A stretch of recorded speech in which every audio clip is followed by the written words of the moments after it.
वर्तमान जो माननीय कुलपति है चौधरी चरण सिंह विश्वविद्यालय की, अभी यहाँ दीक्षांत समारोह हुआ तो उससे पूर्व जो यहाँ छात्र नेता हैं वो लगातार उनके खिलाफ नारेबाजी कर रहे थे। अनेक अनियमितताओं के जो आरोप भी वहां लग रहे थे और अभी ये हुआ तो उससे पहले उनको एक तरह से नजरबंद कर दिया गया। तो इसको आप कैसे देखते हैं, जो दमनकारी एक तरह की नीति है, छात्रों की समस्याएं या उनकी बातें नहीं सुनी जा रही हैं? आपकी बात में दो बात निहित है। प्रथम बात तो ये कि दीक्षांत समारोह का स्तर गिरता जा रहा है।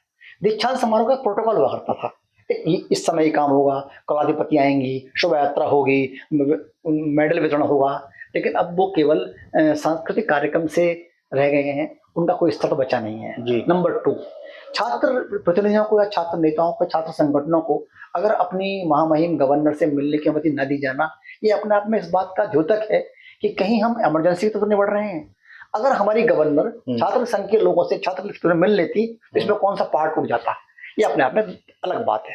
तीसरी महत्वपूर्ण बात, कुलपतियों पर भ्रष्टाचार के आरोप लगते रहते हैं, उन पर भी लग रहे हैं, लेकिन मुझे कभी कभी लगता है कि कुलपति को खुलकर सामने आना चाहिए। और जब विश्वविद्यालय के छात्र नेता उन पर लगातार आरोप लगा रहे हैं और ऐसे शब्दों का प्रयोग कर रहे हैं जो मैं यहाँ नहीं बोल सकता, तो या तो उनका श्वेत पत्र जारी करें, व्हाइट पेपर जारी करें, ऐसा नहीं है।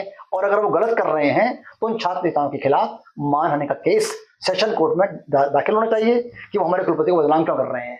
कुलपति का शांत रहकर बैठ जाना, इससे लगता है शुतुरमुर्ग पॉलिसी है, ऑस्ट्रिच पॉलिसी है। तूफान सामने खड़ा है, उसका मुकाबला करें।